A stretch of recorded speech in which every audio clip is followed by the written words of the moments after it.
திருச்சிற்றம்பலம். ஆடம்பரிவேல் அணி சேவல் என பாடும் பணியே பணியாய் அருள்வாய் தேடும் கயமாமுகனை செருவில் சாடும் தனி யானை சகோதரனே.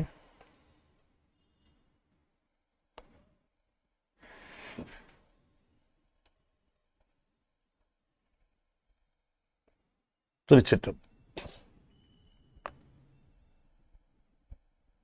சக்கரவர்த்தி தவராச யோகி எனும் மிக்க திருமூலன் அருள் மேவனாள் என்னாலும். திருச்சிற்றம். தென்னாடுடைய சிவனே போற்றி, என் நாட்டவர்க்கும் இறைவா போற்றி, ஏகம்பத்துரையந்தாய் போற்றி, பாகம் என்னொரு ஆனாய் போற்றி, பராய்த்துறை மேவிய பரனே போற்றி, சிராப்பள்ளி மேவிய சிவனே போற்றி, அண்ணாமலை அமன்னா போற்றி, கண்ணார் அமுத கடலையே போற்றி, காவாய் கனக திரளையே போற்றி, கைலை மலையானே போற்றி போற்றி, வெற்றிவேல் முருகனுக்கு அரோகரா. திருச்சிற்றம்பலம். திருச்சிற்றம். அண்ட சராசரங்களுக்கெல்லாம் அதிபதியாக வழங்கக்கூடிய முருகப்பெருமானுடைய ஒப்பற்ற பெருங்கருணையினாலே சென்னை ICF கமலநாயர் சத்சங்கம் மிகச் சிறப்பாக நிகழ்த்தி வருகின்ற திருமந்திர ஞான வேள்வியில 9ஆம் தந்திரத்திலே சூன்ய சம்பாஷணை என்கின்ற மறைபொருள் கூற்று பற்றி நாம் தொடர்ந்து சிந்திப்பதற்கு திருவருள் கூட்டியிருக்கிறது.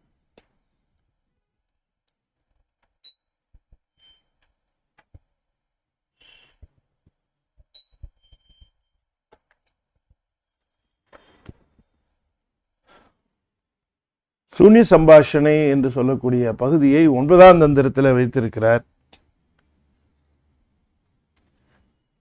அதுல பல செய்திகள், அந்த செய்திகள் அனைத்தும் சைவ சித்தாந்த உண்மைகள். சைவ சித்தாந்தம் ஒரு தலை சிறந்த கொள்கை. ஆன்மாவை சிவத்தோடு சென்று சேர்க்கிற நெறி. நாம பிரம்மத்தை சிவன் தான் சொல்லுவோம். அது இன்னும் தெளிவா சொல்றதுக்காக பரசிவம் வாங்க. அத பொதுவாகவே பரசிவம், பதி, முதல்வன், முழுமுதற் பொருள், இப்படிலாம் பல பேர் அதை சொல்லுகிற வழக்கம் உண்டு. சில புத்தகங்கள்ல சில நூல்கள்ல முதல்வன்னே சொல்லுவாங்க. முதல்வன் முதல்வன். சில புத்தகங்களை இன்னும் தெளிவாக சொல்றதுக்கு முழு முதற் பொருள் அப்படின்னு சொல்லுவாங்க.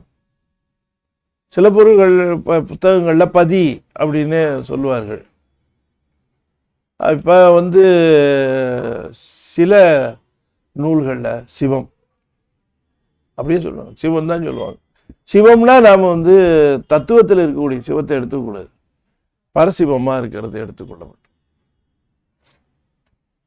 இப்ப இந்த மறைபொருள் கூற்றுல பலவிதமான சைவ சித்தாந்த நெறியிலே சொல்லப்படுகின்ற இடைநிலைகள், ஸ்டேஜஸ், அந்த நிலைகளை இதுவரைக்கும் வரிசையா சொல்லிட்டு வந்தார். 9ல ரொம்ப தெளிவா அந்த சீவன் முத்தர்களுடைய அந்த ஆன்ம லாபம் பெறுகிற வரைக்கும் சொல்லி கடைசியில மிக முக்கியமாக இருக்கக்கூடிய அந்த சிவ யோகம், சிவபோகம், இது எல்லாத்தையுமே சொல்லிட்டு முத்தியை பத்தி பேசுறார். அந்த முத்தியை பத்தி பேசுகிற பொழுது துரியத்தை பத்தி, துரியாதீதத்தை பத்தி பேசுகிறார். அந்த மாதிரியான ஒரு நிலைகள்ல இதனுடைய முக்கியமான கருத்துக்கள் சொல்லி முடிச்சிட்டாரு. முடித்த பிறகு அந்த முக்கியமான கருத்துக்களை எல்லாம் நம்முடைய நினைவுக்கு, இதெல்லாம் நீ மறந்துடக்கூடாது, சைவ சித்தாந்தத்தில் இருக்கிற நீ இந்த கொள்கைகளை மறந்து விடக்கூடாது, நினைவுபடுத்திக்கோ.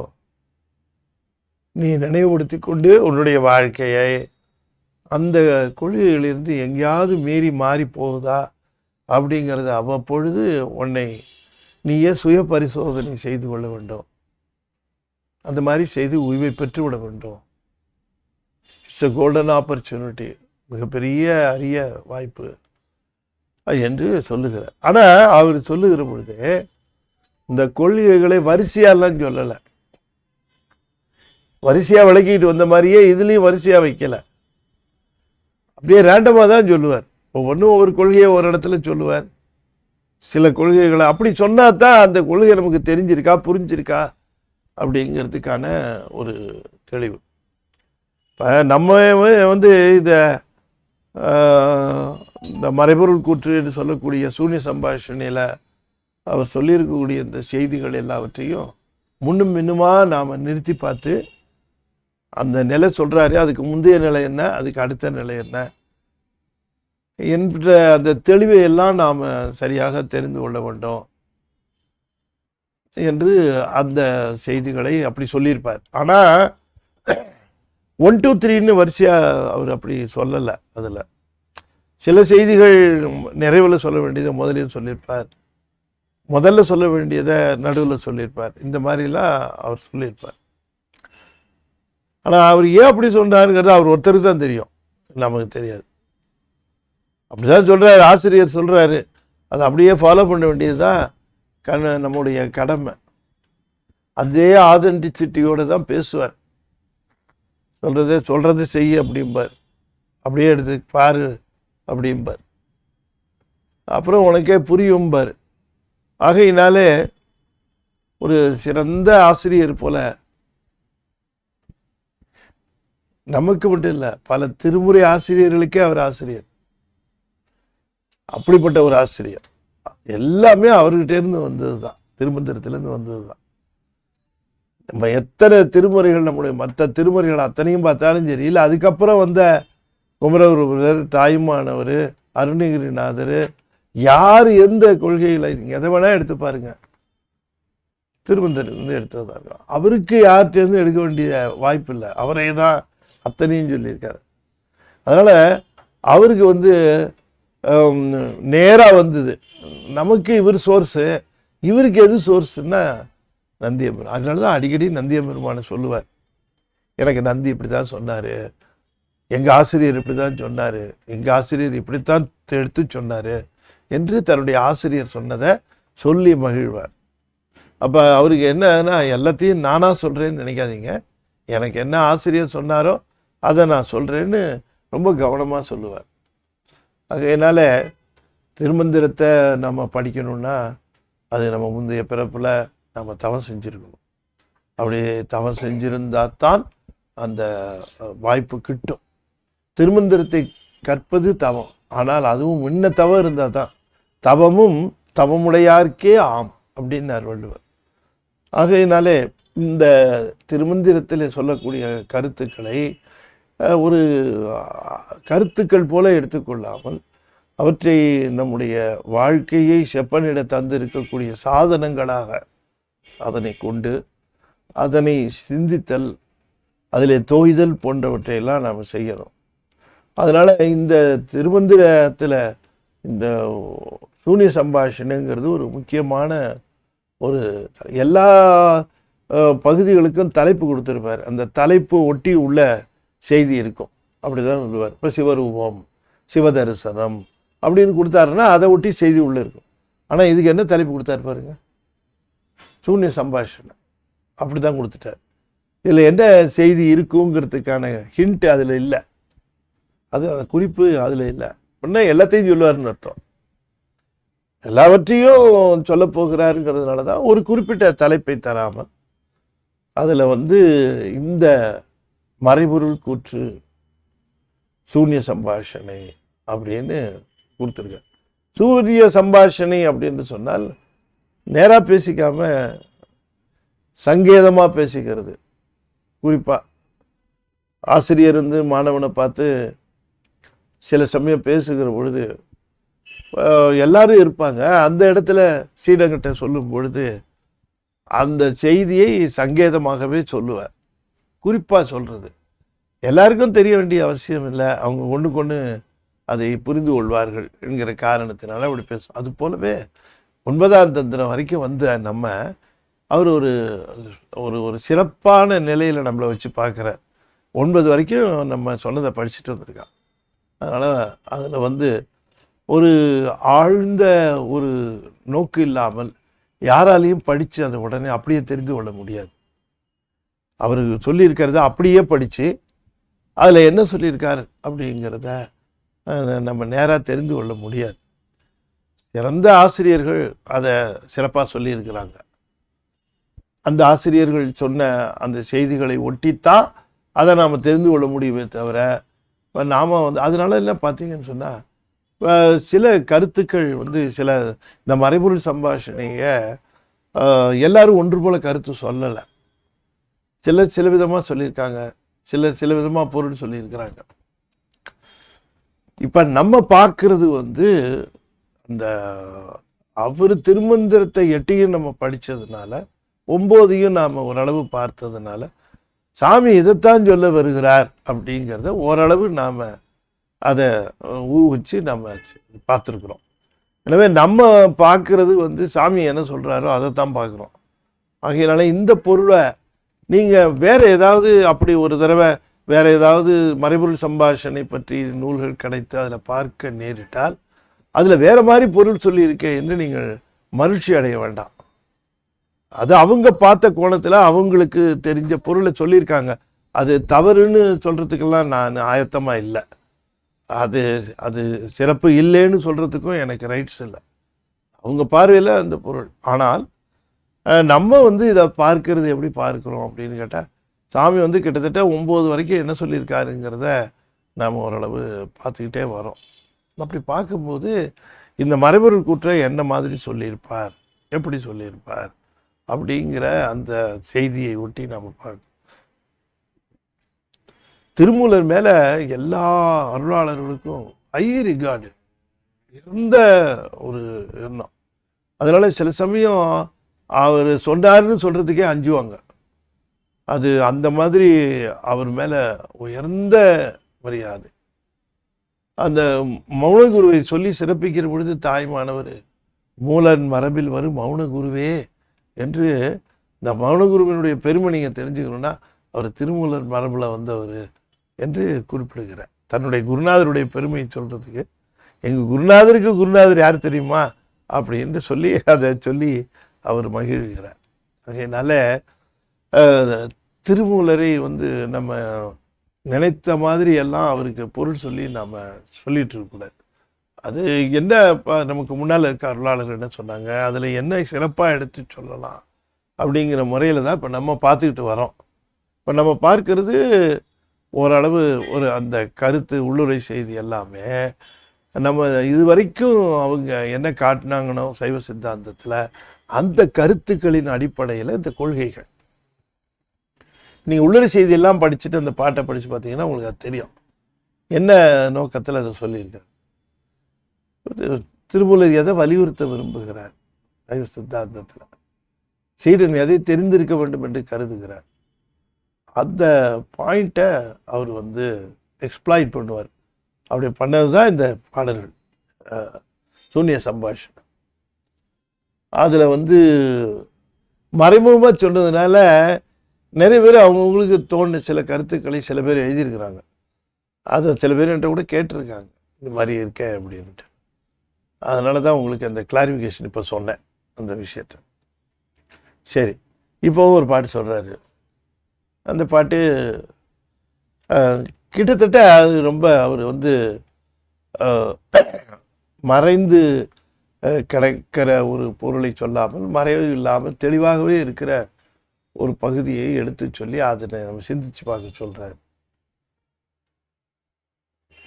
பாடல் 14. விளைந்து கிடந்தது மேலைக்கு வித்து, விளைந்து கிடந்தது மேலைக்கு காதம்,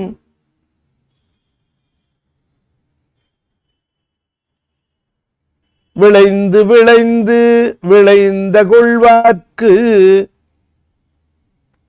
விளைந்து கிடந்தது மேவு முக்காதமே.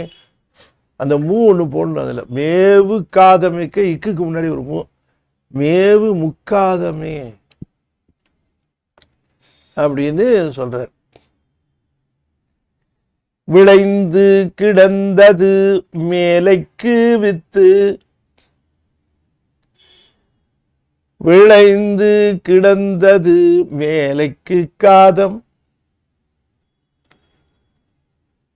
விளைந்து விளைந்து விளைந்த கொள்வார்க்கு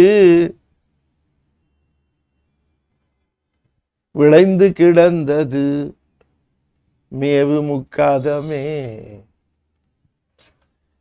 என்ன சொல்றாரு அப்படின்னு சொன்னா, இந்த உலகத்துல பயிர் செய்கிற பொழுது நாம ஒரு முக்கியமான விஷயத்தை பார்க்கிறோம். இந்த உலகத்துல அதுதான் நியாயமா இருக்கு, நியாயமா இருக்கிறதாகவும் உலகம் முழுக்க இருக்கக்கூடிய நியதியாகவும், இது இந்தியாவில் மட்டும்தான் இப்படி, ஐரோப்பிய கட்டத்தில் அல்லது லண்டனில் அது மாதிரி இல்லை, அமெரிக்காவில் அது மாதிரி கிடையாது, அப்படிலாம் இல்லாமல் எல்லா உலகுக்கும் பொதுவான ஒன்று நிலை இருக்கு. அது என்னன்னா, இந்த உலகத்தில் எங்கே விளைச்சலை ஏற்படுத்தினாலும் அந்த விளைச்சல்லையே அடுத்த பயிருக்கான விதை இருக்கும். எங்க நீ பயிரிட்டாலும் அந்த பயிர் வருகிற பொழுது அது அடுத்த பயிருக்கு என்ன தேவையோ அந்த விதையை அது வச்சிருக்கும். எந்த பயிரோட வச்சுக்கோ, அதுதானே நியாயம்னு கேட்குற.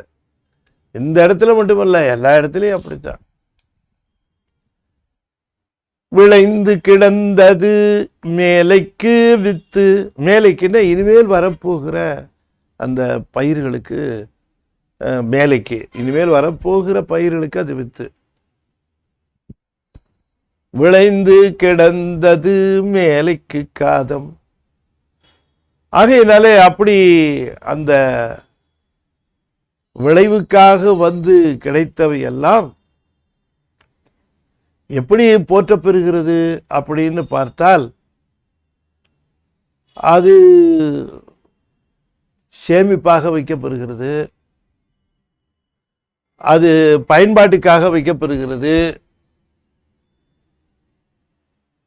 அது எதிர்காலத்திலே பயிரை தர வேண்டும் என்பதற்காக வைக்கப்பெறுகிறது. இப்படித்தானே வைக்கிறோம். அத அந்த விளைந்த பயிரை எப்படி வைத்துக் கொள்ளுகிறோம்? இந்த பயிரை அப்படின்னு கேட்டா, அந்த பயிரை பயன்பாட்டுக்காக வச்சுக்கிறோம்.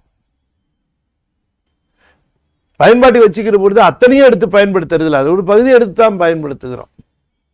நான் சொல்லவே என்ன சொல்லிட்டு இருக்கிறாருன்னு உங்களுக்கு அது ஏற்கனவே நம்ம அதை படிச்சிருந்தது காரணத்தினால அது தெரியணும். அதுதான் அவர் எதிர்பார்க்கிறார். பயன்பாட்டுக்காக கொஞ்சம் வச்சிருப்போம், களஞ்சியத்தில் நிறைய வச்சிருப்போம், கொஞ்சம் விதை நெல்லுன்னு கொஞ்சம் வச்சிருப்போம், அதை அடுத்த பயிருக்கு வேணுங்கிறதுக்கு வச்சிருப்போம். இப்படி இந்த பயிரை செய்கிறவர்கள் அதை விட்டுவிடாமல் அதை தொடர்ந்து அந்த பயிரை எடுத்துக்கொண்டே போக வேண்டும் என்கிற காரணத்திற்காக இப்ப விளைஞ்சது வரப்போற பயிருக்கு வித்து, வரப்போற பயிர் அதோட நின்றுமா, அதுல திரும்பவும் வித்து கிடைக்கும், அந்த வித்தோட நின்றுடுமா, அது திரும்ப வித்து கொடுக்கும். இப்படி வித்தை எடுத்து எடுத்து எடுத்து எடுத்து அதனுடைய பயனை எடுத்துக்கொண்டு வருகிறவர்கள், இந்த பயனை எடுத்துக்கொள்ளுகிறவர்கள் இந்த 3 விதத்துல தான் வைப்பார்கள். முக்காதமே, 3 விதத்துல. முக்காதம்னா 3 விதமா. காதம் என்று சொன்னால் அது வழின்னு, அது தூரம்னு அர்த்தம். 10 மைல் சொல்லுவாங்க காதங்கிறத. இங்க தூரத்தை குறிச்சு இடம்னு குறிக்குது. அது இடத்தை குறிக்கிறதுக்காக காதம்னு அதை குறிச்சிருக்காரு. மேவு முக்காதமே, அது நல்லா இப்ப இதுதாங்க அந்த செய்தி சொல்லியிருக்கார். விளைந்து கிடந்தது மேலைக்கு வித்து, விளைந்து கிடந்தது மேலைக்கு காதம், விளைந்து விளைந்து விளைந்து விளைந்துன்னா இந்த பயிர் விளைஞ்சி, இந்த பயிர் வித்துனால அடுத்தது விளைஞ்சி, அதுல வர வித்துனால அடுத்தது விளைந்து விளைந்து விளைந்து விளைந்த கொள்வார்க்கு, விளைஞ்சதெல்லாம் கொள்ளுகிறவர்களுக்கு. விளைஞ்சதெல்லாம் எடுத்துகிட்டு போய் களஞ்சியத்தில் வச்சு அதில் கொஞ்சம் எடுத்து அரைச்சி, கொஞ்சம் விதை நெல்லை வச்சுக்கிட்டு, கொஞ்சம் அரைச்சி அதை சாப்பாட்டுக்கு வச்சுக்கிட்டு, இப்படி விளைந்து கிடந்தது. இப்படி விளைந்தது முழுக்க எங்கே கிடக்குது? 3 இடத்துல கிடக்குது. கிடந்தது மேவு முக்காதமே அப்படின்னார். இத ஒரு நிலத்தில் விவசாயம் செய்கிற பொழுது இயல்பாக நடக்கிற ஒரு செய்திகளை சொல்லுவது போல சொல்லியிருக்கார். இது திரும்ப நம்ம பொருள் என்ன புரிந்து கொள்ள வேண்டும் அப்படிங்கிறதுக்காக அதை நம்ம பார்க்குறோம். அது பார்க்கிற பொழுது விளைந்து கிடந்தது மேலைக்கு வித்து. வாழுகிற ஒவ்வொரு நாட்களும், கழிந்து போகிற நாட்கள் எல்லாம் அனுபவிக்கிறத மட்டும்தான் இவன் தெரிஞ்சு வச்சிருக்கானே தவிர, அடுத்த பிறவிக்கு இவன் எவ்வளோ விதை சேர்த்து வச்சிருக்கிறான்னு இவனுக்கு தெரியறதில்லை அப்படிங்கிற. இங்கே வரதெல்லாம் தான் அவனுக்கு தெரியுது, தனக்கு விளையிறதெல்லாம் தெரியுது. அதை தெரிஞ்சுக்கிட்டு இருக்கிற அவனுக்கு இனிமேல் வரப்போகிற பிறவிக்கெல்லாம் வித்து சேர்த்துக்கிட்டு இருக்கிறோங்கிறது தெரியறதில்ல. ஆனால் இது இயல்பு தானே உலகத்தில், இது நமக்கு தெரியலையே. அதனால நம்ம வாழுகிற அத்தனை பேரும் அடுத்த பிறப்புக்கு வேண்டிய எல்லா ஏற்பாடுகளையும் தவறாமல் செய்து கொள்ளுகிறோம் அப்படிங்கிறோம். அப்படி நம்ம இந்த விளைஞ்சதெல்லாம் என்ன பண்ணுறோம்? அதை சஞ்சயமாக கொண்டு கொஞ்சம் வைக்கிறோம், ஆகாமியமாக கொஞ்சம் வைக்கிறோம். அதுதான் வித்து. கொஞ்சத்தை எடுத்து கொண்டு போய் பிராரத்தமாக எடுத்து அனுபவிக்கிறோம். இப்படி விளையிறதெல்லாம் இப்படி 3 பங்கா நம்ம வைக்கிறோமே, அது மாதிரி தான் நம்ம வினைகளையும் 3 பங்கா வச்சு எடுத்துட்டு போறோம்னு தெரியறது இல்லையே. ஆகையினாலே அதுல ஒண்ணு தெரிஞ்சுக்கணும். நீ நல்லா தெரிஞ்சுக்க. பல பேரும் கேட்குறான், எனக்கே இப்படி வந்தது, எனக்கே இப்படி நிகழ்ந்தது, எனக்கே இப்படி ஆச்சுன்னு கேட்குறேன். நீ நல்லா யோசனை பண்ணி பார்த்தேன்னா, இந்த பயிர் விளைஞ்சதுக்கு அப்புறம் எப்படி இன்னொரு பயிர் தொடர்ந்து வந்தது அப்படின்னு கேட்டு பார்த்தேன்னா, உனக்கு நானே எடுத்த விதை தான் அது, நான் போட்ட விதை தான் அப்படின்னு சொல்லுவியா இல்லையா? அது மாதிரி தான் அடுத்த பிறப்புக்கெல்லாம் நீயே தான் சேர்த்துக்கிட்ட, நீ சேர்த்தது தான் அது, நீயே தான் போட்ட, நீ போட்டது தான் விளைஞ்சு வருது திரும்ப அப்படின்னா அதை மட்டும் ஒத்துக்க மாட்டேங்கிறான். பயிர் செய்கிற பொழுது இவ்வளோ தெளிவாக தெரிஞ்சுக்கிறவன் வாழ்க்கை வாழுகிற பொழுது நமக்கு நடக்கிற இந்த இன்பத் துன்பங்கள் எல்லாம் இதுக்கு தான் காரணம்னு தெரிஞ்சுக்க மாட்டேன். அப்போ அங்கே புரிஞ்சு கொள்ள வேண்டியது என்ன அப்படின்னு கேட்குறாரு. அங்கே புரிந்து கொள்ள வேண்டியது என்ன? இதை சுற்றி சுற்றி பார்த்தா நீ வாங்கி வைக்கிற பயிர் அது களஞ்சியத்தில் சேர்த்து வைக்கிற, சரி, இந்த கொஞ்சம் வெபிச்சு சாப்பிட்டுக்கிட்டு இருக்கிற, சரி, 2 இந்த விதை நெல்லுன்னு ஒன்று எடுத்து வைக்க, 3வது, ஆமாம் எடுத்து வைக்கிறேன். இதில் நல்லா கவனமாக கேட்கணும். இந்த பயிரோடு நின்றுட்டோன்னு நினைச்சா நீ என்ன செய்யணும்? இந்த விதை நெல்லை தான் பார்த்துக்கணும். இந்த விதை நெல்லை தூவாம பார்த்துக்கிட்டேன்னா இனிமே மேற்கொண்டு பயிர் வர்றதை நீ நிறுத்திட்டேன்னு அர்த்தம். எந்த பிறப்பதான் இருக்கட்டுமே, நீ எந்த பிறப்புல இந்த விதை நெல்ல திரும்பவும் இல்லையா, உனக்கில்லாத வித்து வேல் விளையாததோர் சொன்னார் இல்லையா? எங்க சொல்லியிருக்காரு பாருங்க மணிவாசகர். இங்கே சொன்னது அப்படியே அங்க வருது. பிணக்கில்லாத பெருந்துரை பெம்மான் நீ நாமங்கள் பேசுவார்க்கு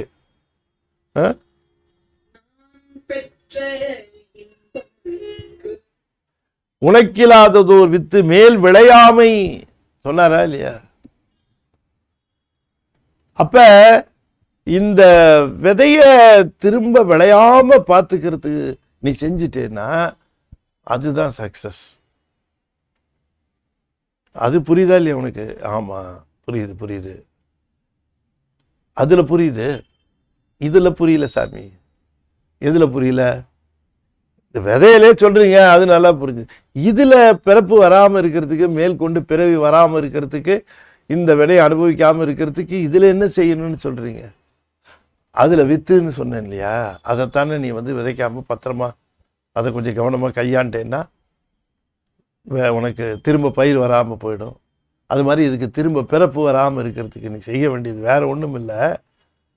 இந்த ஆகாமியம்னு ஒன்று சொல்றாங்கல்ல, விருப்பு வெறுப்புன்னு அதை பிடிச்சிக்க. எது உனக்கு நிகழ்ந்தாலும் அதன் மேல் விருப்போ வெறுப்போ கொள்ளக்கூடாது. எது வந்தாலும் சாமி நீ கொடுத்துட்ட போல இருக்க, கொடுத்துட்ட சாமி, வந்துருச்சு சாமி, வாங்கிக்கிட்டேன் சாமி, வாங்கிக்கிட்டேன், இது எப்படி வச்சுக்கிறதுங்கிறது சொல்லிட்டு சாமி அப்படின்னு அவர் தலையில் தூக்கி போட்டுறணும். விருப்பு வந்தாலும் சரி வெறுப்பு வந்தாலும் சரி, எது வந்தாலும் அந்த விருப்பு வெறுப்பை நீ வெளியிலே உணர்வு பூர்வமாக உணர்தல் கூடாது. சொல்றதில்ல அதை விருப்பம் வரக்கூடாதுன்னு சொல்லியிருக்க, அதனால நான் விரும்ப மாட்டேன், வெறுப்பு வரக்கூடாதுன்னு அப்படி இல்லை. அது உன்னை மீறி போகும். ஏதாவது நடந்ததுன்னா சாமிகிட்ட அர்ப்பணிச்சிடணும். அதை சாமி நன்றே செய்வாய் பிழை செய்வாய், நல்ல செய்ய பிழை செய், நல்வினையும் வருது தீவினையும் வருது, நீ தராமல் எங்கேருந்து வரும்? செய்வினையும் செய்வானும் அதன் பயனும் சேர்ப்பானும். நீ சேர்க்காம எங்கேருந்து வரும்? சேர்த்துட்ட. இது பெரிய பெரிய சிறப்பெல்லாம் வருது, இதெல்லாம் பெரிய ஆபத்து எனக்கு நல்லா தெரியும். அதெல்லாம் ஒன்று தான், நீ கொடுத்தது தான், எனக்கு இதில் ஒன்றும் பெரிய விருப்பம் இல்லை வெறுப்பு இல்லை என்று சொல்லக்கூடிய அந்த விருப்பு வெறுப்பு என்று சொல்லக்கூடிய ஆகாமியம், இதை ஒன்றை நீ கவனிச்சுக்கிட்டேன்னா பிறப்பு. இதை தான் சொல்கிறேன். அப்போ நம்ம பல முறை பல இடங்கள்லையும் சொல்லியிருக்காரு, வினைகள் முழுமையும் எவ்வாறு கட்டுப்படுத்துவது அப்படின்னா, சஞ்சீதத்தை நம்மால் பண்ண முடியாது, பிராரத்தத்தை நம்மால் ஒன்றும் பண்ண முடியாது, வரத்தான் செய்யும். மணிவாசகருக்கே வருது, நம்ம என்ன ஜுஜிபி அவருக்கே வருது, சுந்தரருக்கே வருது. எப்போவோ கைலாயத்தில் பார்த்தாரு நந்தவனத்தில், இங்கே கீழே அவதாரம் பண்ணி பறவையாரை கல்யாணம் பண்ணிக்கும் போதெல்லாம் கூட அங்கே மேலே பார்த்ததனுடைய தண்டனையாக கீழே 2 திருமணம் பண்ணிக்கிறதோட சரியா போய்டுன்னு நினச்சிட்டு இருந்தார். 2 கண்ணும் போகணும்னு அவர் எதிர்பார்க்கவே இல்லை. பார்த்ததுக்கு தண்டனை இந்த 2 கண்ணும் போனது தான். அங்கே கண்ணால் பார்த்தார் நந்தவனத்தில், இங்கே அந்த 2 கண்ணும் போயிடுச்சு. அவருக்கே இப்படி பிராரத்தம், இப்படி எல்லாருக்கும் பார்க்குறோம் பிராரத்தம் இல்லையா?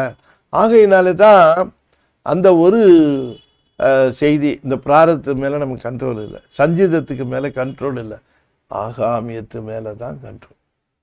அதனால தான் அதை திரும்ப வலியுறுத்துகிறாரு. சஞ்சீதம் பிரார்த்தெல்லாம் விட்டுடு, அது என்னவோ தொலைக்கிட்டு, அது வாட்டி வரட்டும் போகட்டும், அது இஷ்டத்துக்கு என்ன பண்ணு நீ. ஆனால் உன்னுடைய அந்த விருப்பு வெறுப்பை இட் இஸ் யுவர் கண்ட்ரோல், அதில் அவர் இன்டர்ஃபியர் பண்ணுறது இல்லை. அவர் அதில் தவறாமல் ஊட்டுவார், தவறாமல் பயனை கொடுப்பார். ஆனால் நீ ஹவு யூ ரியாக்ட், அது உன்னுடைய விஷயந்தான், நீ தான் அது, அதில் அவர் இன்டர்ஃபியர் பண்ணுறதில்லை. அந்த ரியாக்ஷனும் அவர் கொடுக்குறாருன்னு சொன்னால் தப்பாயிடும்.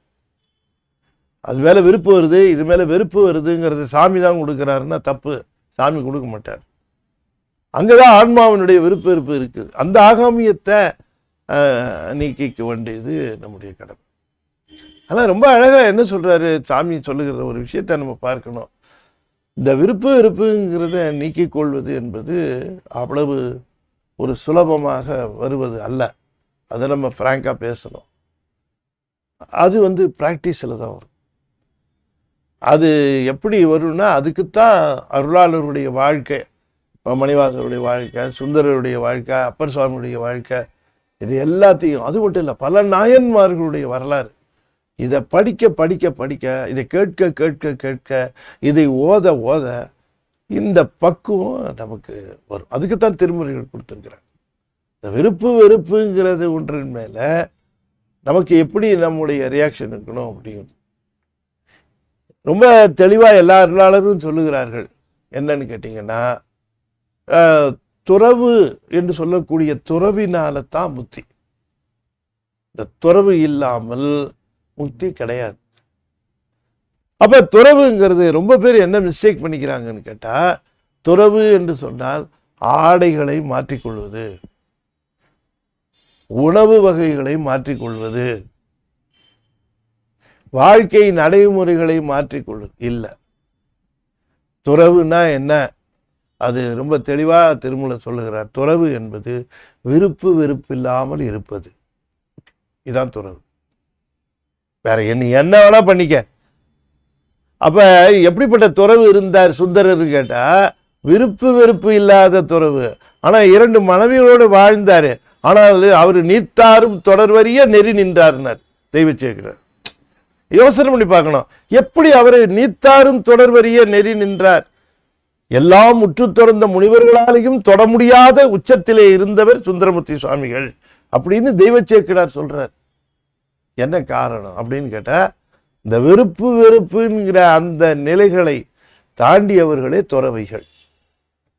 அவர்களுக்கு நீங்க என்ன கொடுத்தாலும் அதுல அவர்கள் மகிழ்ச்சி அடைய மாட்டார், எண்ணத்தை எடுத்தாலும் அதுல அவர்கள் மகிழ்ச்சி அடைய மாட்டார், அது வெறுப்படைய மாட்டார்கள். இந்த விருப்பு வெறுப்பை துரத்தலே துறவு. இது இந்த துறவு மட்டும்தான் பிறப்பை நீக்கும்.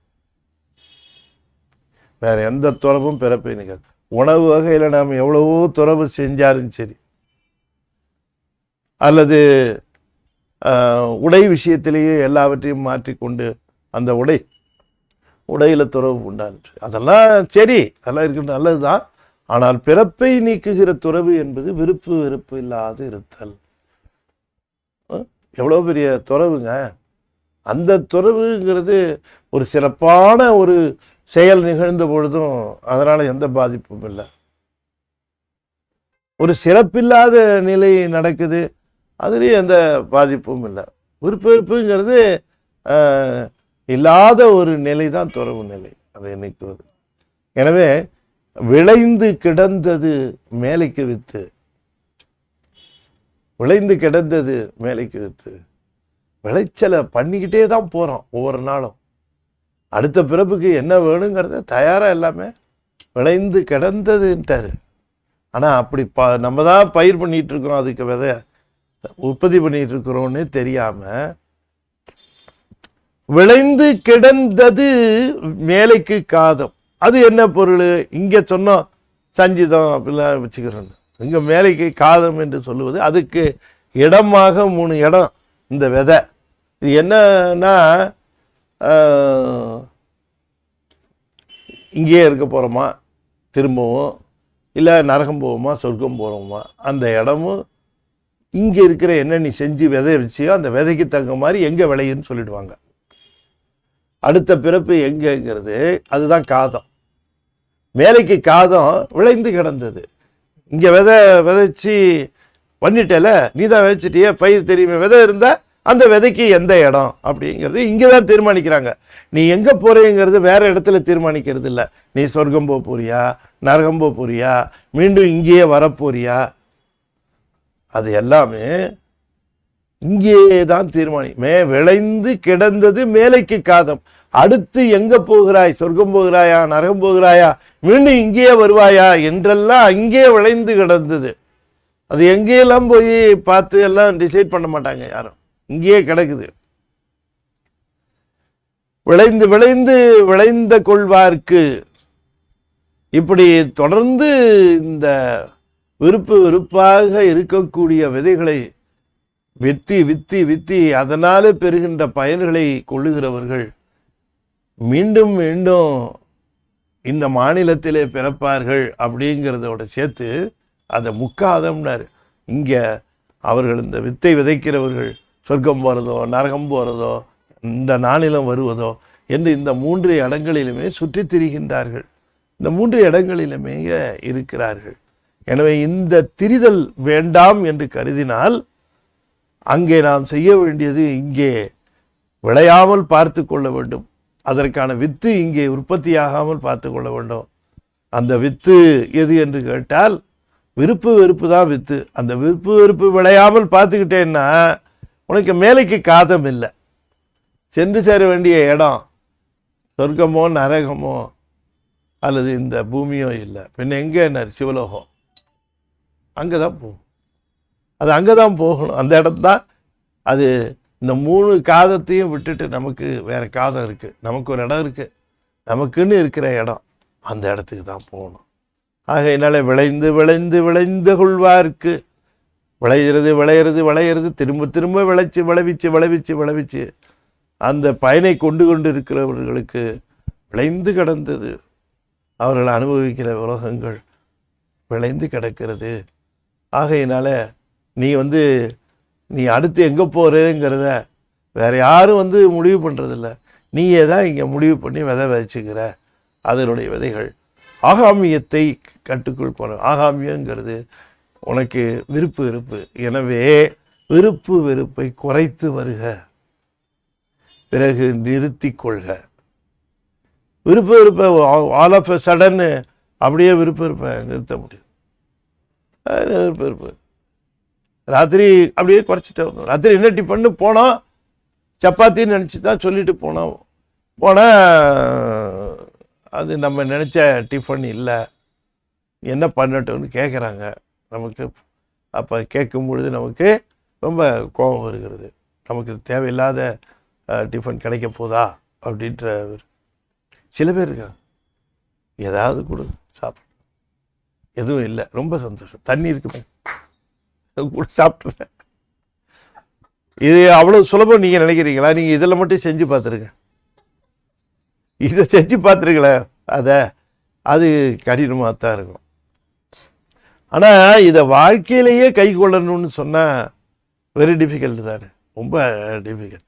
எது வந்தாலும் சரி, எந்த விஷயமா இருந்தாலும் அதைத்தான் இடுக்கனுக்கு இடுக்கன் தருவார், இடுக்கனுக்கு இடுக்கன் தருவார்னாரு. இந்த துன்பத்துக்கு ரொம்ப துன்பமாக இருக்குமா, இந்த துன்பம் வந்தவர் அதை லட்சியம் பண்ணாமல் அவர் பாடி அவர் வேலையை பார்த்துட்டு இருந்தார். இந்த துன்பத்துக்கு அவ்வளவு இடுக்கன் வருங்கிறார், இடுக்கனுக்கு இடுக்கன் வரும்னார். அப்ப இந்த ஒரு விருப்பு வெறுப்பு என்பதுதான் உண்மையிலேயே வருகின்ற பிறப்புகளுக்கு காரணமாக இருப்பதனால அதனை துறந்து கொள்க, அதனை துறந்து விடுக.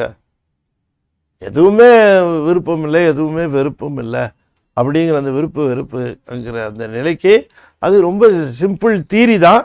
ஆனால் ப்ராக்டிஸ் பண்ணுறது கொஞ்சம் கஷ்டம். அதனை பயிற்சி கொள்க. இதுதானே நமக்கு சைவ சித்தாந்தத்தில் நிற்கிறவர்களுக்கு, சைவ நிலையில் இருக்கிறவர்களுக்கு இது பிரின்சிபல், இதுதான் பிரின்சிபல், இதுதான் துறவு அப்படிங்கிறத அந்த பாட்டில் சொல்லி தருகிறார். எனவே இந்த பாடலுடைய உள்ளுரை செய்தியாக பிறவி நீங்க இங்கே துறவு வேண்டும், பிறவி நீங்க இங்கே துறவே வேண்டும். ஆனால் அந்த துறவு என்னன்னு தெரிஞ்சுக்கணும். அத்துறவு இங்கே விருப்பு வெறுப்புகளை விடுதலை ஆகும். இந்த விருப்பு வெறுப்பை இங்கே விட்டுறணும், அதுதான் துறவு. துறவுங்கிறது நீ வேற என்னவோ காலையில் சாப்பிடாம மத்தியானம் சாப்பிடாம இப்படிப்பட்ட துறவை சமணமோ பௌத்தமோ பேசலை. சமண பௌத்தம் வந்து உடம்பை பற்றிய துறவும் மற்ற துறவுகளையும் பேசுது. நம்ம அங்கே போகலை, ரொம்ப அட்வான்ஸ்டு. நீ என்ன வேணா சாப்பிட்டுக்க, நீ என்ன வேணா சாப்பிட்டுக்க. சுந்தரர் எப்படி சாப்பிட்டாரு, ஞானசம்பந்தர் முதல் கொண்டு எப்படி சாப்பிட்டாங்க. சுந்தரருக்கு விதவிதமாக உணவு எடுத்து கொண்டு வந்து கொடுக்குறாரு. ஞானசம்பந்தருக்கு எல்லா அடியார்களையும் சேர்த்து சாப்பாடு சாப்பிட்றாரு, உட்காந்து சாப்பிட்றாங்க. துறவுங்கிறது நான் அப்படியெல்லாம் சாப்பிட்றது இல்லைங்க, நான் இந்த மாதிரிலாம் சாப்பிட மாட்டேன் அப்படின்னு சொல்லிட்டு எனக்கு ரூமுக்கு கொண்டு வந்துடுங்க அப்படின்ட்டு எல்லா பெரிய there not open to public. பப்ளிக்குள்ள ஓப்பனாக இருக்கணும். அந்த துறவுன்னு சொன்னால் துறவுக்கு மறைவு கிடையாது. அப்புறம் பெரிய சாமியாருங்களாம் இங்கே இருந்துருக்கிறாங்க, பெரிய பெரிய அவங்க சாப்பிடும்போது மறைஞ்சிட்டு சாப்பிடுவாங்க, மறைச்சி சாப்பிடுவாங்க, கதவை சாத்திட்டு சாப்பிடுவாங்க. அப்படியெல்லாம் நம்ம பார்க்கிறோம் பல இடங்களில். அப்படி இல்லாமல் அவர் என்ன உண்ணுவார்கள் என்று எல்லாருக்கும் தெரியும், எப்படி உண்ணுவார்கள் என்று எல்லாருக்கும் தெரியும். அந்த மாதிரி துறவு தானே நம்ம சைவ சமயத்தினுடைய துறவு. அந்த துறவு அதில் சிறந்து நிற்கிறவர்கள் நம்முடைய அருளாளர்கள், நம்முடைய சான்றோர்கள், நம்முடைய மடத்தை சார்ந்த நம்முடைய ஆதீனங்கள், இவங்கெல்லாம் அப்படி உண்மையான அந்த துறவு, ஞான துறவு அவர்களுக்கு உண்டு. அந்த துறவு பற்றி தான் இங்கே பேசுகிறார். சும்மா மற்ற துறவத்தையெல்லாம் இங்கே நிறைய துறவுகளை பற்றி அதை பற்றி பேசலாம். அதுதான் இது வந்து அருள் நிலையிலே வருகிற துறவு. ஆகையினால இந்த செய்தி நமக்கு இந்த ரொம்ப குறிப்பாக சொல்லுகிறார். அடுத்ததாக ஒரு பாட்டு சொல்லுகிறார். அந்த பாட்டிலையும் இந்த பயிர் சமாச்சாரம் தான் வருது. அதுவும் இதோட தொடர்புடையதாக இருக்கிறதுனால அந்த பாடல் 15 நம்ம பார்க்கணும், இதோட சம்பந்தப்படுத்தி பார்க்கணும் இந்த பாட்டை.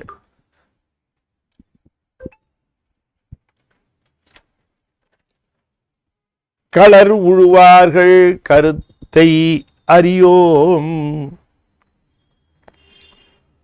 களறு உழுவார்கள் கருதலும் இல்லை, களர் உழுவார்கள் களரின் முளைந்த இளவஞ்சியின் வளரிள வஞ்சியின் மாய்தலும் ஆமே. களறு உழுவார்கள் கருத்தை அறியோ, களறு உழுவார்கள் கருதலும் இல்லை, களறு உழுவார்கள் களரின் முளைத்த வளர் இள வஞ்சியில் மாய்தலும் ஆமே. களர் நிலமாக இருப்பதே பொதுவாக யாரும் அதுல ஒன்றும் விளையாது, அதனால அதுல உழமாட்டார்கள். களர் நிலத்தை யாரும் இங்க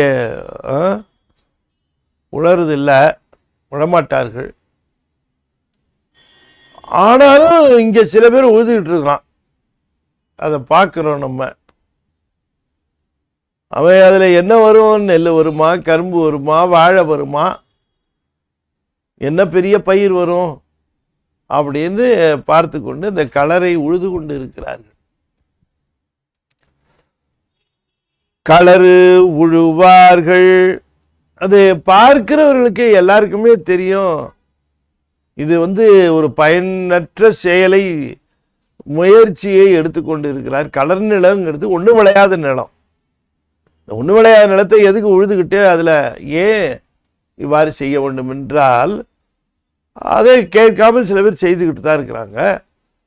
அப்படி அவர் பயிர் செஞ்சால் அதில் இன்னும் எதிர்பாராத விதமாக களரின் முளைத்த வளர் இள வஞ்சி, வஞ்சி கொடி வந்தது.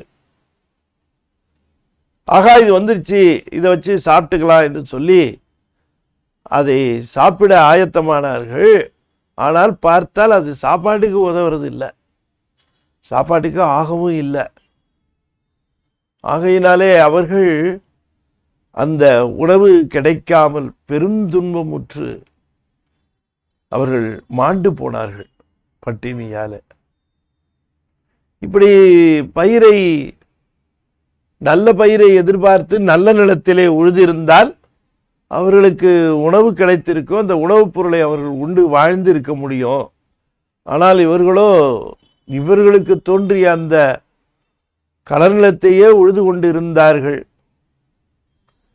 அதில் முளைத்த அந்த வஞ்சிக்கொடி சாப்பாட்டுக்காகும் என்று எண்ணினார்கள். தப்பாக போச்சு, அது உணவுக்கு பயன்படுவதாக இல்லை. அப்படி அந்த உணவுக்கு பயன்படாமல் போன காரணத்தினாலே அவர்கள் பசியிலே மாண்டு போனார்கள்.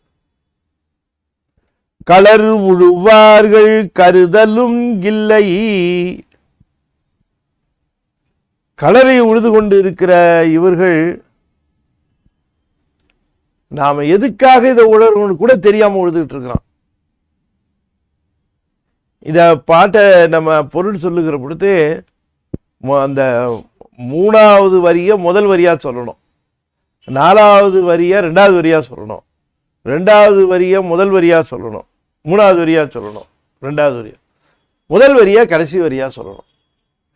அப்ப எப்படி அது சொல்லணும்? களர் உழுவார்கள் களரின் முளைத்த வளர் இள வஞ்சியில் மாய்தலும் ஆமே. களர் உழுவார்கள் கருதலும் இல்லை, களர் உழுவார்கள் கருத்தை அறியோம்.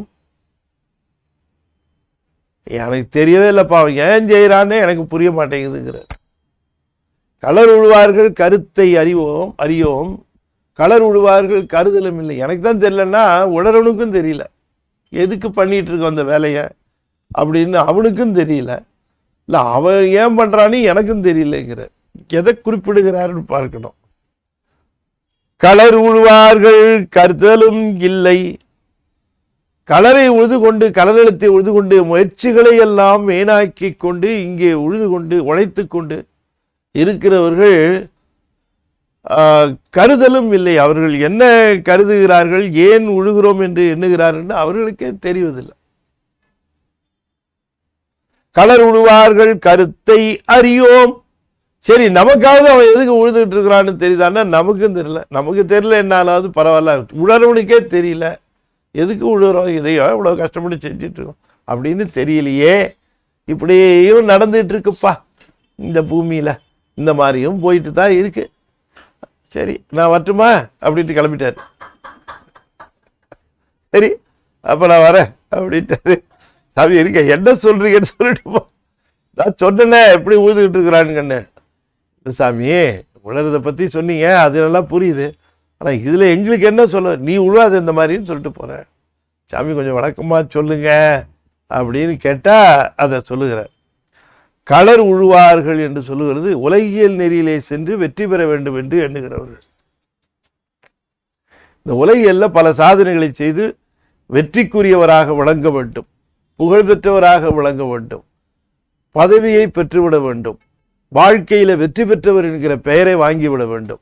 த சக்சஸ்ஃபுல் மேன் அப்படிங்கிற அந்த பெயரை பெற்றுவிட வேண்டும். இந்த உலகியல் நெறியில அவர்கள் எல்லாரும் களரை உழுகின்றவர்கள் அப்படின்ட்டு. என்னத்தை வாங்கி நீங்க என்ன பண்ண போற, நீ போனவனையே மறந்துட போறானுங்க. நீ என்னத்தை வாங்கி எத்தனையோ பேர் சிறப்பா எத்தனையோ செஞ்சாங்க, நினைச்சுக்கிட்டா இருக்கிறான் ராத்திரி சொல்லு பார்க்க. ஆகையினாலே களறு உழுவார்கள் உலக நெறியிலே போய்கொண்டு இருந்தவர்கள். இது இந்த கலர் நிலத்தை உழுகிறோம் என்று தெரியாமல் உலகியல் நெறியிலே போகின்றவர்கள் அந்த உலகாயுதர்கள். இந்த உலகாயுதர்களை குறிப்பாக சொல்லுகிறார். அவரை ஒட்டியே கருத்துக்களை கொண்ட மற்றவர்களையும் அது குறிக்கிறது. உலகாயுதர்கள் உலகம் என்று அழிவதில்லை அப்படிங்கிற கொள்கையுடையவர்கள்.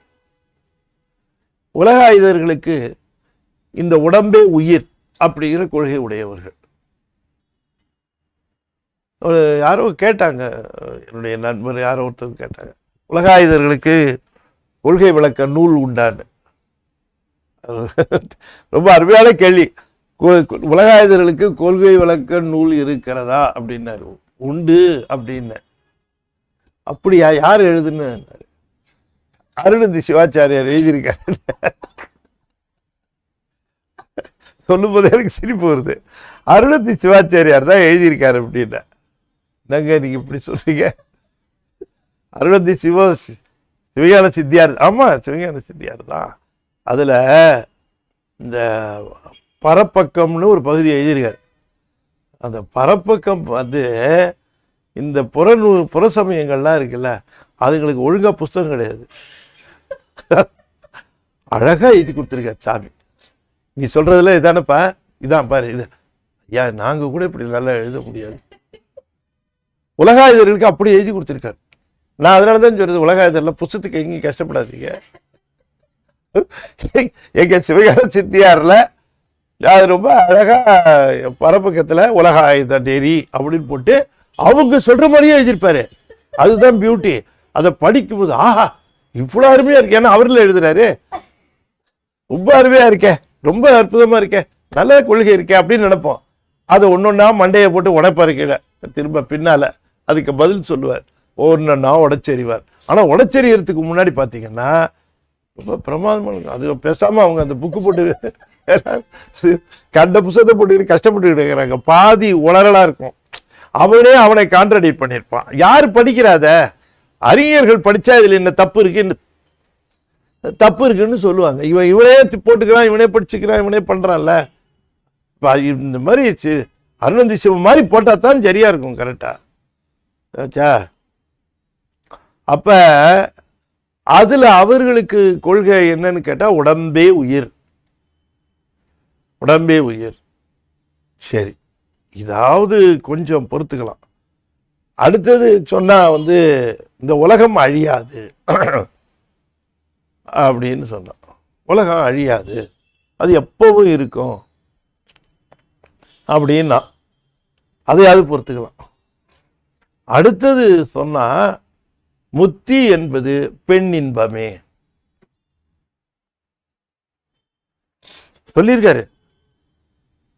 இதுதான் மேக்சிமம் அடைய வேண்டிய இன்பம், அதை இப்போ அடைஞ்சிருவோம், அவ்வளோதான், முடிஞ்சு போச்சு அப்படிங்கிறான். இத்தப்பட்ட ஒரு அறிவு கிட்டத்தனம், இதை விட ஒரு அறியாமையினுடைய எல்லை இருக்குமா? சொல்லுங்க பார்க்கலாம். முத்தி என்பது அப்படிங்கிறானே, அது இவன் 60 வயசு 70 வயசு ஆனாலும் அதுதான் முத்தியா இவனுக்கு? இல்லை உடம்பு சோகம் இல்லாமல் போயிடுச்சுன்னா அதுதான் முத்தியா? என்ன ஒரு வளரல் பாருங்களேன். அது எத்தனை விதம் வினையினாலே வரக்கூடிய ஒரு, அப்போ சரி இருக்கட்டும், அதுக்கு அடுத்தது வர முத்தி என்பது. அப்போ பெண்களுடைய நிலை என்ன? அவர்கள் இந்த ஆடவருடைய போகத்திற்காக படைக்கப்பட்டவர்களா? சைவ சமயத்தில் பெண் ஆண் என்கிற வேறுபாடு இல்லாமல் இருவரும் சமமானவர்கள் என்று காட்டுவதற்காக இறைவனையே அம்மையப்பராக காட்டுவது சைவ சமயம். இது ஒரு சின்ன சமாச்சாரம். அதில் எத்தனையோ பெண்கள் இருக்கிறாங்களே, அதில் சில பெண்கள்லாம் இருக்கிறத பார்க்குறேன். இவங்களுக்கெல்லாம் இது தெரியுமா தெரியாதா? இந்த உலகாயுத கொள்கை தெரியுமா, இல்லை தெரிஞ்சுதான் அங்கே அப்படி இருக்கிறார்களா? வியப்பா இருக்கு அது. அப்போ அதில் அந்த பெண் இன்பமே முத்தின்னு சொல்லுகிறார்களவா, அதைத்தான் இங்கே சொல்கிறார் பாருங்க. கடைசியில் முளைத்த வளர் இள வஞ்சி, அதுதான் பெண் இன்பம், அதை சொல்லுகிறார். இதையே நம்பி மாய்தலும் ஆமே, செத்து போகிறாங்க கடைசியில். இப்படி கலர் உழுவார்கள். இந்த உலகியல் நெறியிலே, உலகாயுதத்திலே சென்று, உலகியல் நெறியிலே சென்று கலரின் முளைத்த, இந்த உலகத்திலே முளைத்த வினைகளினாலே வரக்கூடிய உறவாக இருக்கக்கூடிய இந்த உலக பந்தங்களை தனக்கு முத்தி இன்பம் தரும் என்று கருதி அந்த முத்தி இன்பம் பெறாத காரணத்தினாலே அவர்கள் மாய்ந்து போகிறார்கள். இந்த பட்டினியில மாண்டார்கள்னு சொன்னார் இல்லையா, அதுக்கு இது பொருளா சொல்லுகிறார். ஆகையினாலே இந்த விருப்பு வெறுப்பு என்று சொல்லக்கூடிய அந்த விருப்பு வெறுப்பு இன்மை என்று சொல்லுகிற பொழுது அதில் மிகப்பெரிய விருப்பாக இருக்க வேண்டியது இது இளவஞ்சியினுடைய அந்த தொடர்பு. அதை வெறுத்து ஒதுக்காமல் அதனுடைய உண்மையை உணர்ந்து அதிலிருந்து விலகி நிற்றது. எனவே உலகாயுத நெறி, உலக நெறி என்று சொல்லுவது என்ன இருந்தாலும் கலர் உழுதல் தான். சைவ சமயத்தை தவிர மித்த எல்லாமே விளை நிலத்திலே உழுவதல்ல, இதையெல்லாம் கலர் நிலத்திலே உழுவது. கலர் உழுவார்கள் கருதலும் இல்லை. அவங்க ஏன் இந்த உலகியல் நெறியில போயிட்டு கொண்டிருக்கோன்னு அவங்களுக்கு தெரியல. எப்படியாவது ஒரு கோடியாவது சம்பாதிச்சணும்னு நினைக்கிறான். சரி, என்ன பண்ணுவான் அந்த 1 கோடியை வாங்கி? இவனுடைய ஆயுள் காலத்திற்கு பிறகு அந்த 1 கோடி இவனுடைய அனுபவ பாத்தியதைக்கு உட்படுமா? சரி, இவன் போன பிறகு அதை அனுபவிக்கிறவர்களுக்கு இவனுக்கு என்ன சம்பந்தம்? உடல் இருக்கிற வரைக்கும் அப்பா பிள்ளை அண்ணன் தம்பியெல்லாம் உறவு இருக்கு. உடல் நீங்கிய பிறகு என்ன பந்தம்? பந்தமே இல்லைங்க. அப்ப நீ ஈட்டிய பொருளை பந்தமில்லாத ஒருவருக்கு ஈட்டினேன் என்று சொல்லுகிறாயே, அது எப்படி சரியாக வரும்? கருதலும் இல்லை. அப்ப அவன் தப்பா புரிஞ்சுக்கிட்டு இந்த உலகில் கடல்ல உழுதுகிட்டு இருக்கிறான். எல்லாம் சம்பாதிக்கிற பொருள்லாம் எனக்குத்தான், நான் தான் அனுபவிப்பேன், அது என்னுடையது என்று சொல்லுகிறான். இந்த நொடியில உடம்பை விட்டு உயிர் பண்ண பிறகு எந்த பொருளிலும் அவன் உரிமை பாராட்ட முடியாது. எந்த பொருளிலும் உரிமை பாராட்ட முடியாது. ரொம்ப உரிமை பாராட்டுறவன் அவனை உள்ள கொண்டு போய் எரிக்கிற வெட்டியான் தான். அவனுக்கு தான் அதிக உரிமை இருக்கும். எப்படி கட்டுறது, எப்படி காலை கட்டுறது, எப்படி கையை கட்டுறது, எப்படி திருப்பி போடுறது, எதை தலையை உள்ள விடுறதா காலை உள்ள விடுறதா, யாராக இருக்கட்டுமே. சார் இவர் மிக உயர்ந்த செல்வந்தர் சார், அதனால இவரை பத்திரமா வச்சிருப்போம் சார்னு யாராவது வச்சுக்குவானா? பத்திரமா எங்க வச்சுக்குவான்? கலர் உழுவார்கள் கருதலும் இல்லை. இதை நினைத்து பார்ப்பது இல்லையே. கலர் உழுவார்கள் கருத்தை அறியோம். இதான் ரொம்ப அருமையா சொன்னார். கலர் உழுவார்கள் கருத்துனா அந்த குறிக்கோள் சொல்லார்ல சாமி. பாலனாய் கடிந்த நாள் பனிமலர் கோதைமார் மேலனாய் கடிந்த நாள் மெலிவோடு மூப்பு வந்து கோலனாய் கடிந்த நாளும் குறிக்கோளிலாது கட்டேன். அதான் கருத்தை அறியும். என்ன குறிக்கோள்னு கேட்டா சம்பாதிக்கிறதுங்கிறான். அந்த சம்பாதிக்கிறது இங்கே தானே வச்சுட்டு போகணும். அந்த குறிக்கோள் உயர்ந்த உண்மையான ஞான நிலை தருகின்ற குறிக்கோளா? அது நீ சொல்றது என்னுடைய வாழ்க்கையில் பயம் இருக்கக்கூடாதுங்கிறதுக்காக நான் இந்த வாழ்க்கையை செம்மைப்படுத்திக் கொள்கிறேன். எனக்கு இந்த வாழ்க்கையில் அச்சம் இருக்கக்கூடாது அப்படின்னா, மரண பயங்கிறது இல்லாமல் இருக்குமா? மரணத்தை நோக்கி போகிற பொழுது அச்சம் வராமல் இருக்குமா? அது எப்படி நீ இந்த செல்வத்தை வைத்து பாதுகாத்து கொள்வாய்? நிறைய பொருள் இருக்குது, அதனால் நான் வைத்தியம் பார்த்துக்குவேன். நிறைய பொருள் இருக்குது, நீ வைத்தியம் பார்த்துக்குவேன். ஆனால் டாக்டர் பார்த்துக்குவாங்களா? அவங்க என்ன பார்க்க முடியுமோ அவ்வளோதானே பார்க்க முடியும். நான் பொருள் நிறைய வச்சுருக்கேன் சார், ஹாஸ்பிட்டலில் நிறையா இருக்குது, எனக்கு என்ன உடம்பு சரியில்லைன்னாலும் நான் பார்த்துக்குவேன் அப்படின்னு சில பேர் பேசுகிற டயலாக் நானே கேட்டிருக்கேன். நிறைய செலவு இருக்குது சார், நிறைய டாக்டருங்க காசு கட்டினா வீட்டுக்கு வருவாங்க டாக்டருங்க, உயர்ந்த டாக்டர்லாம் நம்மளுக்கு ரைட்டு, உண்மை, வாஸ்தவம் தான். ஆனால் நீ வேணா உனக்கு உன் செல்வத்துக்கு வேணா எல்லாம் கட்டுப்படும், உனக்கோ அந்த டாக்டர்களுக்கோ கட்டுப்படாத ஒன்று இருக்குது தெரியுமா? அது வியாதி. அது யாருக்கும் கட்டுப்படாது.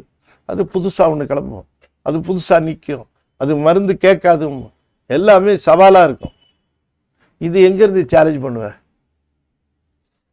அதனால் கருத்து குறிக்கோள் என்ன அப்படின்றது சரியாக புரிஞ்சுக்கிறதுல கருத்தை நாம் அறியோம் அப்படின்னா அப்பர் சாமி சொல்லும்போது குறிக்கோளிலாது கெட்டேன். அப்போ அவர் சார்ந்த இந்த சமணத்துக்கு குறிக்கோள் கிடையாது. அது திரும்ப திரும்ப செக்கு மாடு சுற்றுற மாதிரி இங்கே தான் சுற்றும். 24 நின்றுட்டு அதுக்கு மேலேயே போகாது, போனால் தானே மேலே போகிறதுக்கு. செக்கு மாடு மாதிரி சுற்றும். அதைத்தான் குறிப்பிட்டார், குறிக்கோளிலாது கெட்டேன்.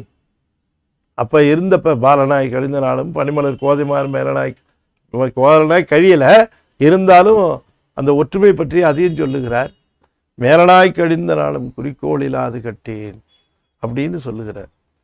ஆகையினாலே ஒரு அடிப்படை செய்தி நாம் தெரிந்து கொள்ள வேண்டியது, உலகியல் நெறி என்பது வேறு. ஆனால் நாம் இங்கே வந்திருக்கிறது நாமும் உழவை செய்கிறதுக்கு தான். மெய்மையாம் உழவை செய்து விருப்பெனும் வித்தை வித்தி பொய்மையாம் களையை வாங்கி பொறையனும் நீரை பாய்ச்சி தம்மையே நோக்கி கண்டு தகவனும் வேலியிட்டு செம்மையுள் நிற்பராகில் சிவகதி விளையும் அன்றே. இதுதான் விளைநிலத்திலே உழுதல். மித்த உலகியல் சம்பந்தமாக எதை பண்ணாலும் கலர் நிலத்திலே உழுது கொண்டு இருக்கிறோம். கலர் நிலத்திலே உழுகிற போது கூட நாம் கலர் நிலத்தில் உழுது கொண்டு இருக்கிறோம், நமக்கு பயிர் விளையாதுன்னு தெரியறதில்ல. உழுதுகிட்டே இருப்போம். அது நாள் சென்று முடிந்த பிறகு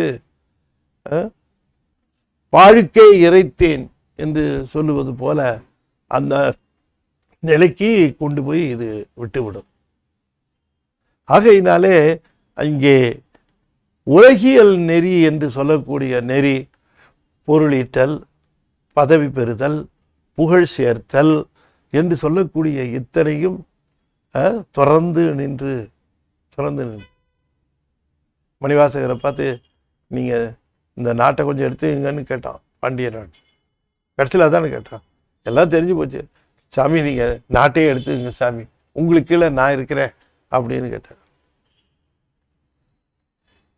இதுக்கு முன்னால தண்டிச்சதெல்லாம் விட இதுதான்ப்பா பெரிய தண்டனைன்னாரு மணிவாசகர்.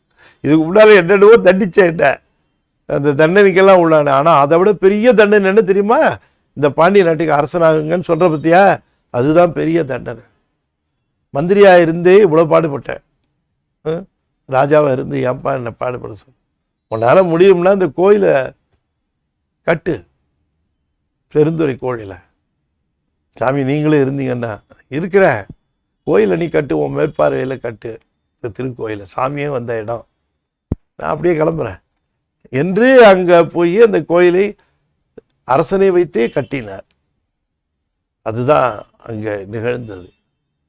அப்போ அவர்களுக்கு எந்த ஒரு இந்த உலகியல் நெறியில் போய்விடக்கூடாது என்பதில், அதில் இருக்கக்கூடிய விருப்பு வெறுப்புகளுக்கு ஆளாகி விடக்கூடாது.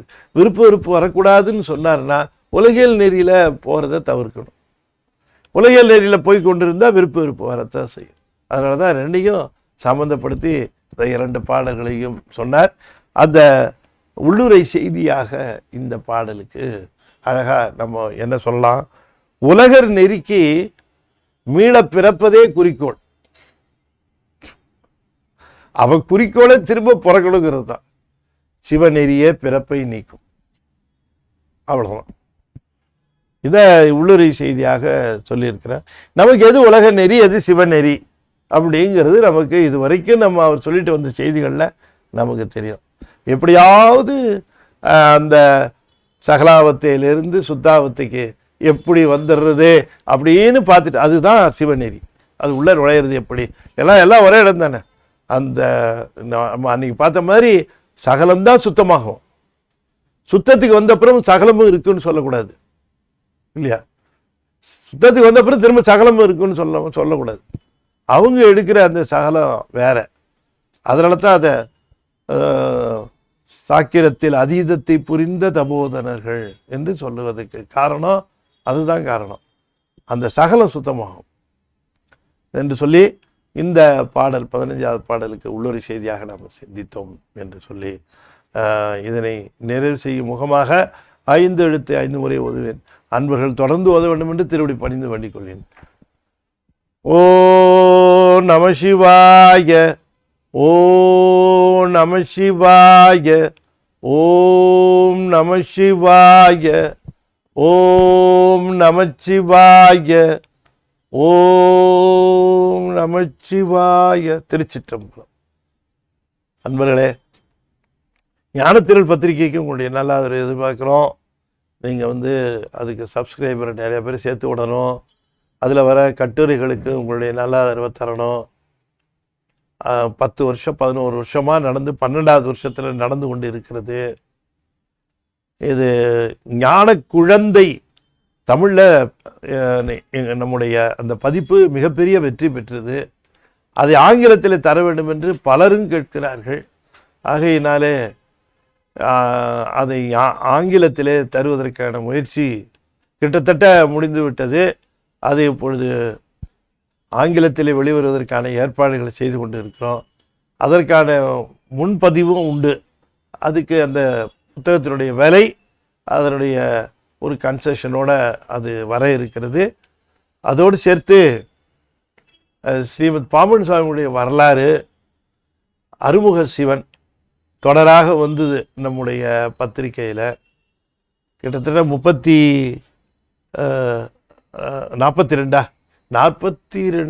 பகுதிகள் வந்தது. அது நூலாக வெளிவருகிறது, அதுவும் வெளிவருகிறது. வேணுங்கிற நண்பர்கள் அதையும் முன்பதிவு செய்து கொள்ளலாம் சலுகை விலையில் என்று சொல்லி இந்த அளவில் இதனை நிறைவு செய்து மீண்டும் நாளை மாலை 6:30 மணிக்கு அருணகிரிநாத சுவாமிகள் அருளி செய்த திருப்புகழ் சந்தமுனி சங்கம் அவர்கள் மாதந்தோறும் ஒரு நிகழ்ச்சி நடத்துகிறார்கள். அந்த அவர்களுடைய சந்தமுனி சங்கத்தினுடைய சார்பாக நாளை மாலை திருப்புகழ் நாம் விளக்க உரை சிந்திக்க இருக்கிறோம் என்று சொல்லி இந்த அளவில் இதனை நிறைவு உங்களிடமிருந்து விடைபெறுகிறேன். நன்றி, வணக்கம். திருச்சிற்றம்பலம். தென்னாடுடைய சிவனே போற்றி, எந்நாட்டவர்க்கும் இறைவா போற்றி. வெற்றிவேல் முருகனுக்கு அரோகரா. திருச்சிற்றம்பலம். திருச்சிற்றம்பலம்.